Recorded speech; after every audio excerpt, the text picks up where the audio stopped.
Hello and welcome to today's video. So hopefully you can hear me over the incredibly loud fans in the Vicor power supply.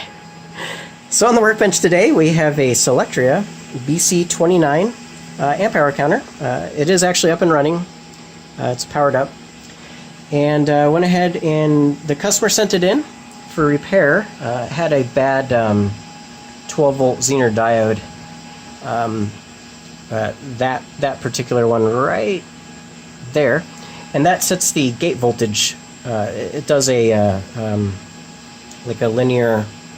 It's a linear regulator using this big pass transistor here, which is just an N-channel MOSFET, and that sets the gate voltage to take. It takes in pack voltage and regulates it down to around 13-ish volts, and then there's a 5-volt regulator. That chip right there is the 5-volt regulator, which then powers all the electronics. It powers the rest of the unit. So once I get it up and running, verified it was all working. You can see the current shunt back there and everything. I don't have that hooked up right now. We're just powering the unit. That's why it just says 0 amp hours, because I just turned it on.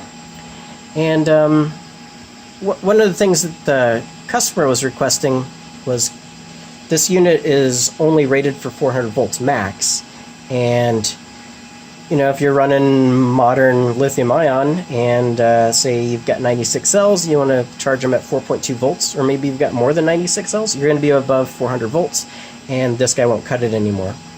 So he was requesting if I could bump it up to, say, 600 volts. So after looking at the circuit, it's like, yeah, actually, it is just a linear pass transistor, and so I replaced the 400 volt IRF 720 MOSFET, that was the original pass transistor, with a 600 volt IRF BC30A lead free. And you're on the tripod, so if I move you down here, you can see 600 volts. And the main criteria I was looking for is we're operating in the linear region. Was that I wanted the threshold, the VGS thresholds, to be identical, like really close, otherwise our voltage may be too high or too low.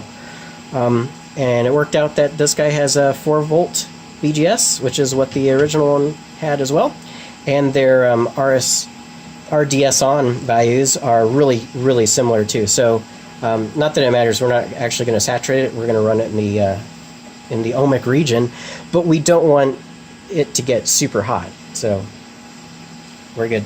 This thing only doesn't draw very much current anyway, so yeah, anyways, it's working. So this video is just to show that it's working at greater than 400 volts, which is why I've got this Vicor supply over here. So this is plugged in. I've tapped into its internal DC link bus, which on this particular supply is 360 volts. So I've got 360 volts here. You might be saying, yeah, that's below 400 volts. So I've got my you're on the tripod, so I'm trying not to hit here. I've got it hooked up to my benchtop supply as well, which is isolated, and I've got it in series mode. So we're looking at what is that, 63 volts on top of the 360 volts, which gets us what, around 425 volts or so. So I'll go ahead and show that, put the tripod down gently here, that we are actually running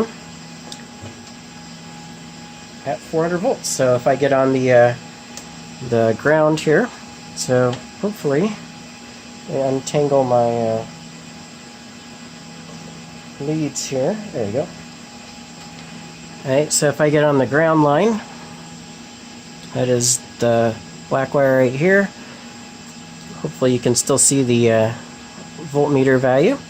And if I go to the MOSFET here, you see I've got 423 volts coming in. And if we look at the output from the pass transistor, which comes into the regulator right here, you can see we're at 13.39 volts. And then if I go here, you can see the output of the 5 volts regulator is 4.97, yeah, 4.96, 4.97, nice and stable. So yeah, it's been running like this for a while, and yeah, I think successful 600 volt upgrade. Anyways, thanks for watching. Bye.